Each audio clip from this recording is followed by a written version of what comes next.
Section 4. Les conséquences de la chute. Quelles furent les conséquences de la chute spirituelle et de la chute physique d'Adam et Ève pour l'univers entier, y compris l'humanité et les anges? Discutons certaines des conséquences les plus graves. 4.1.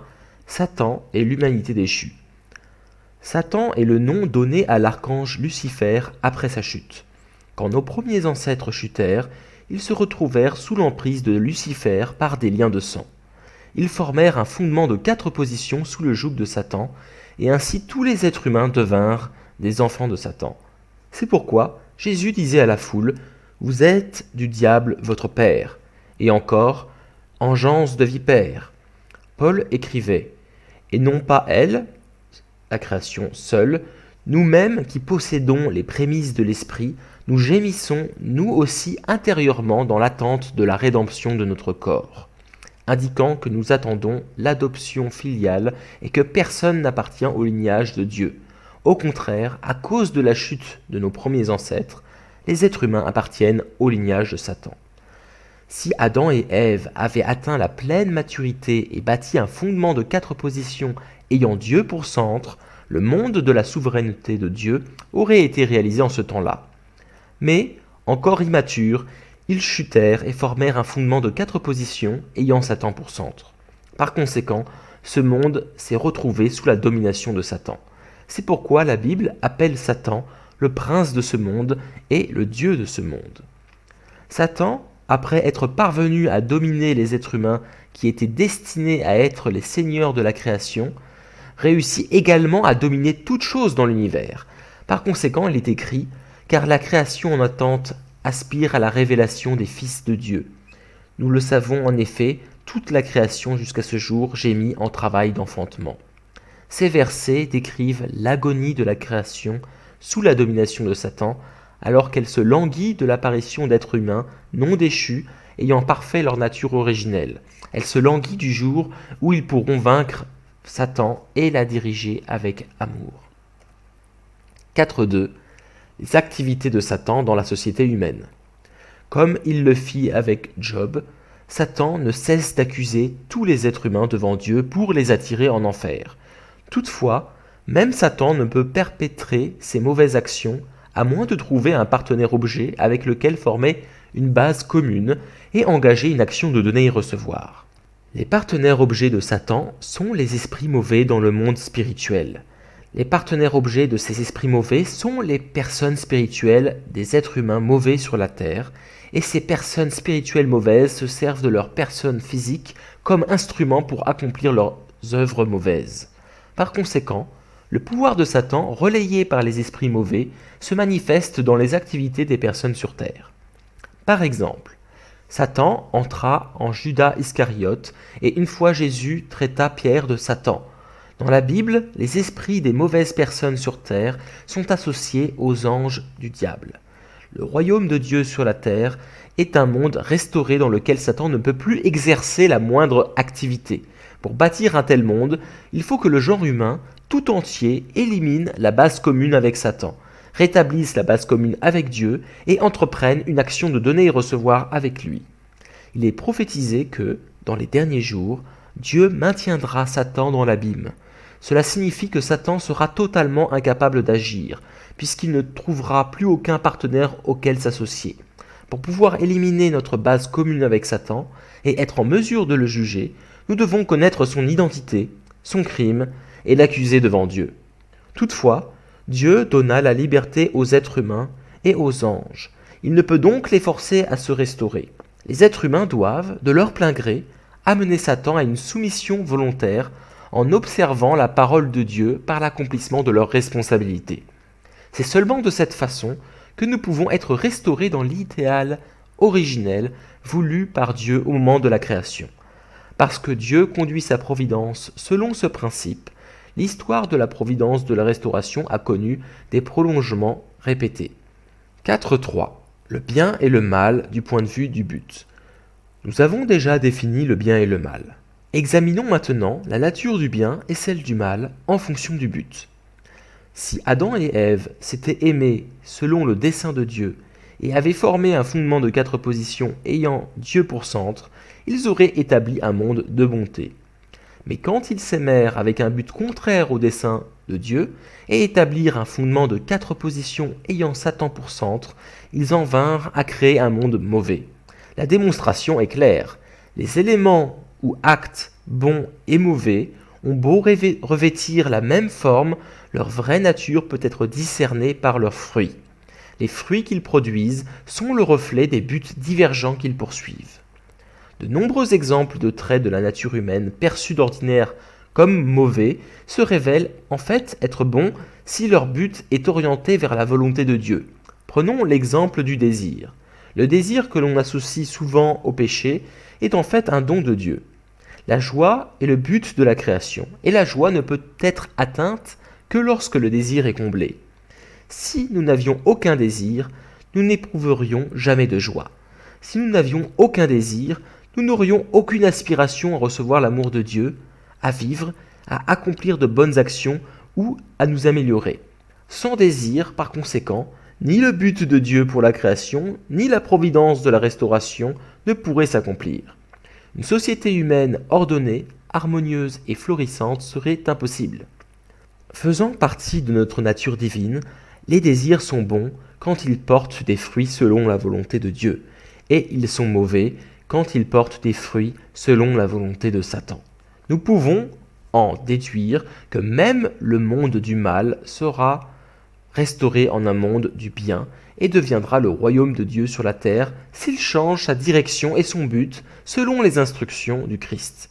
On peut donc comprendre la providence de la restauration comme le processus qui inverse la direction du monde déchu, dont l'orientation actuelle est satanique, et qui amène ce même monde, à la construction du royaume de Dieu, l'idéal de Dieu pour la création.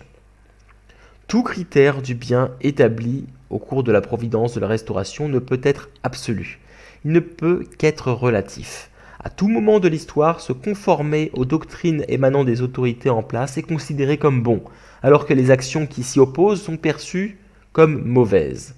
Mais un changement d'époque se traduit par l'émergence de nouvelles autorités et doctrines, avec de nouveaux objectifs et de nouveaux critères du bien et du mal. Pour les adeptes de n'importe quelle tradition religieuse ou école de pensée, il est bon d'observer les préceptes de leur doctrine ou de leur philosophie. Il est mal de s'y opposer.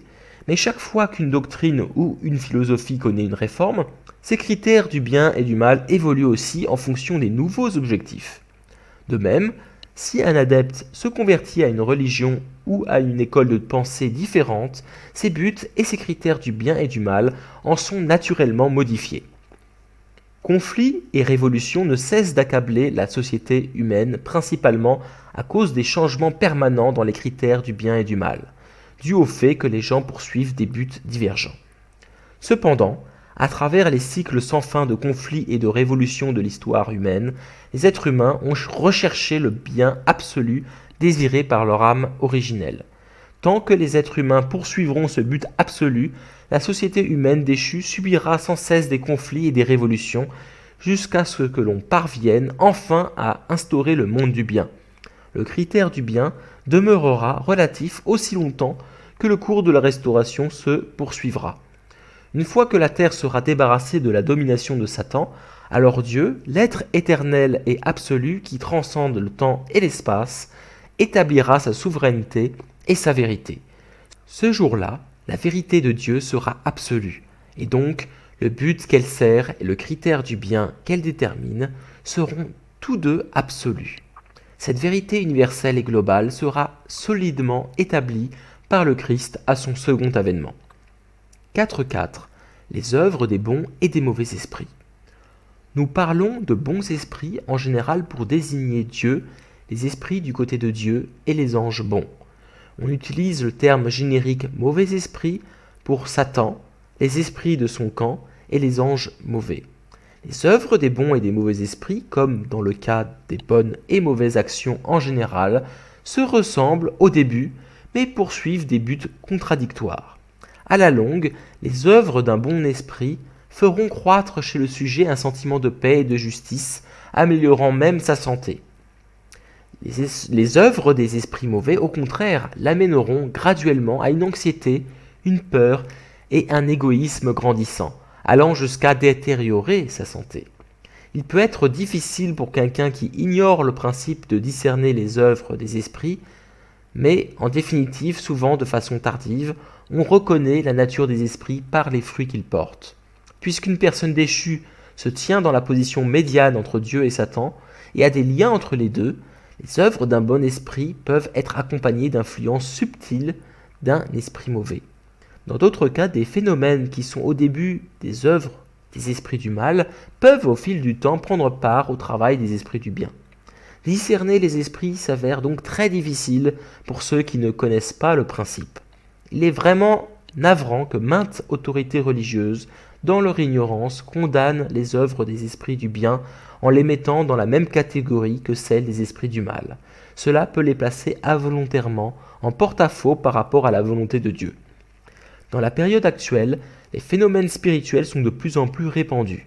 À moins que les guides religieux ne soient à même de distinguer les œuvres des esprits du bien de celles des esprits du mal, ils ne peuvent instruire et guider correctement ceux qui font l'expérience de phénomènes spirituels. 4.5. Le péché. Le péché est une violation de la loi céleste qui est commise quand une personne forme une base commune avec Satan, créant ainsi une condition pour une action de donner et recevoir avec lui. On peut distinguer 4 types de péchés. En premier vient le péché originel. Ce péché a pris naissance avec la chute spirituelle et la chute physique de nos premiers ancêtres. Il est incrusté dans notre lignage et constitue la racine de tous les péchés. Le deuxième est le péché héréditaire. C'est le péché que l'on hérite de ses ancêtres en raison des liens du sang. Il est écrit dans les 10 commandements que les péchés des parents retomberont sur leurs descendants. Le troisième est le péché collectif. C'est le péché pour lequel une personne porte la responsabilité en tant que membre d'un groupe, même si elle n'a pas commis le péché elle-même ou elle ne l'a pas hérité de ses ancêtres. Un exemple de ce type de péché est la crucifixion de Jésus. Certes, seuls les grands prêtres et certains scribes ont commis cet acte quand ils ont envoyé Jésus à la croix.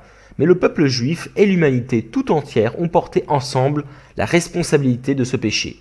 En conséquence, les Juifs furent plongés dans la situation de subir de terribles souffrances et l'humanité entière a dû traverser un chemin de tribulation jusqu'au second avènement du Messie. Le quatrième est le péché individuel, que tout un chacun est amené à commettre. On peut comparer le péché originel à la racine de tous les péchés. Le péché héréditaire au tronc, le péché collectif aux branches et le péché individuel aux feuilles. Tous les péchés dérivent du péché originel qui constitue leur racine. Sans extirper le péché originel, il n'y a pas moyen d'éliminer complètement tous les autres. Toutefois, aucune personne n'est capable d'extirper cette racine du péché, profondément enfouie depuis la nuit des temps. Seul le Christ, qui vient comme la racine et le vrai parent de l'humanité, peut la saisir et la déraciner. 4.6. Les caractéristiques fondamentales de la nature déchue. Ève hérita de l'archange tous les penchants liés à sa transgression contre Dieu quand il l'enchaîna par un lien de sang en raison de leur rapport sexuel. Adam acquit à son tour les mêmes tendances quand Ève, assumant le rôle de l'archange, l'enchaîna par un lien de sang en raison de leur rapport sexuel. Ces penchants sont à l'origine de toutes les tendances déchues qui affectent les êtres humains. Ils forment les caractéristiques fondamentales de notre nature déchue. La motivation de base qui engendra la nature déchue et ses caractéristiques fondamentales réside dans la jalousie que l'archange éprouva vis-à-vis d'Adam, qui était le bien-aimé de Dieu. Comment peut-on trouver trace d'envie ou de jalousie chez un archange que Dieu a créé pour un but de bonté? Dans sa nature originelle, l'archange était pourvu de désir et d'intelligence. Parce que l'archange possédait une intelligence, il pouvait comparer et s'apercevoir que l'amour de Dieu pour les êtres humains était plus grand que l'amour que Dieu lui donnait. Parce qu'il possédait aussi des désirs, il aspirait évidemment à recevoir davantage d'amour de Dieu. Ce désir du cœur pouvait conduire naturellement à l'envie et à la jalousie. L'envie est un sous-produit inévitable de la nature originelle, comme l'est l'ombre portée d'un objet exposé à la lumière. Toutefois, Quand les êtres humains auront atteint la perfection, ils ne seront jamais amenés à chuter à cause d'une envie fortuite. Ils sauront, en leur âme et conscience, que la gratification temporaire qu'ils pourraient éprouver en atteignant l'objet de leur désir ne vaudrait pas la souffrance de l'autodestruction qui en découlerait. Ils ne pourront donc jamais commettre de tels crimes. Un monde qui a réalisé le but de la création est une société fondée sur des relations dont l'organisation ressemble à la structure du corps humain. Comprenant que la déchéance d'un individu mettrait l'ensemble en péril, la société protégera les siens de l'autodestruction. Dans ce monde idéal, les désirs envieux naissant fortuitement de la nature originelle seront canalisés pour aiguillonner le progrès de l'humanité. Ils ne pousseront jamais quelqu'un à chuter. On peut distinguer 4 caractéristiques fondamentales de la nature déchue. La première consiste à avoir un point de vue différent de celui de Dieu. Une raison essentielle de la chute de l'archange fut son échec à aimer Adam avec le même cœur et la même optique que Dieu. Il se montra au contraire jaloux d'Adam. Cela l'amena à tenter Ève. Pour illustrer cette caractéristique de la nature déchue, nous pouvons imaginer le cas d'un courtisan qui devient jaloux du favori du roi au lieu de le respecter sincèrement comme celui que le roi aime. La deuxième caractéristique consiste à quitter sa position. Cherchant plus d'amour de Dieu, Lucifer voulut connaître, en termes d'amour, la même position dans le monde humain que celle dont il jouissait dans le monde angélique. Ce désir illicite l'amena à quitter sa position et à chuter. À cause de cette caractéristique fondamentale de la nature déchue, certains sont conduits par de tels désirs illicites à outrepasser les limites de ce qui est permis et à vouloir trop s'imposer. La troisième caractéristique consiste à inverser la souveraineté. L'ange, censé se placer sous l'autorité des êtres humains, entreprit au contraire de dominer Ève. Puis Ève, censée être sous l'autorité d'Adam, le domina. Cette rupture de l'ordre naturel apportait des fruits amers. La société humaine est mise sans dessus-dessous par ceux qui quittent leur position, renversant ainsi l'ordre de la souveraineté. Ces agissements si fréquents ont pour racine cette caractéristique fondamentale de la nature déchue.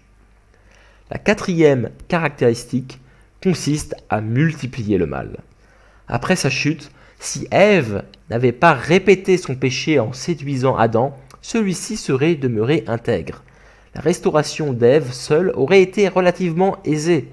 Toutefois, en poussant Adam à la faute, Ève transmit et multiplia le mal. La tendance des êtres humains mauvais à entraîner autrui dans leurs intrigues criminelles découle de cette caractéristique fondamentale de la nature déchue.